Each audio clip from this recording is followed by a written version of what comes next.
Hello everyone, I'm here in my home in New York. More people have tested positive for the virus here than anywhere else on Earth. As U.S. hospitalizations continue to increase and testing becomes more widely available, some countries are already starting to loosen restrictions. Countries in the EU and Asia are slowly easing into normal life.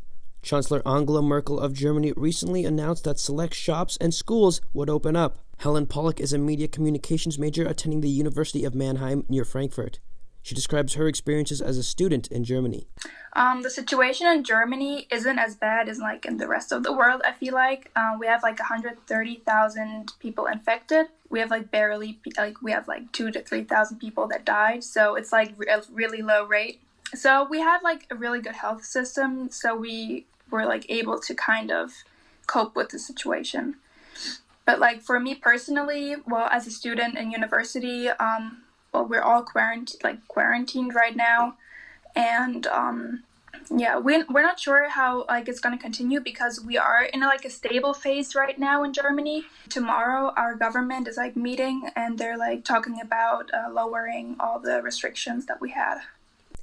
In addition, other countries like Denmark, Austria, Spain, and even Italy have begun their transition to normalcy. On the other side of the globe, businesses and factories are starting to reopen across China, even in Wuhan, the city where the virus first originated. Chen Yucheng is a student that was in quarantine in Shanghai. He talks about the Chinese efforts to reopen the country. China right now is that China have lifted basically all restrictions on the major cities, especially in Wuhan. They have canceled the lockdown. People are able to go out for dinner, and they're able to hang out again. And there are still some level of inconveniency in between the city when you are traveling with airplanes and trains. You will still be inspected. People are gonna come up and test your body temperature. They are gonna see if you are qualified to go out as free as you want.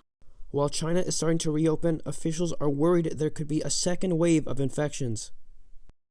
The global community is slowly healing from a pandemic that has turned life upside down for the past 2 months. Here in the U.S., there's still a lot of work to be done. Reporting from New York, I'm Amog Matthews.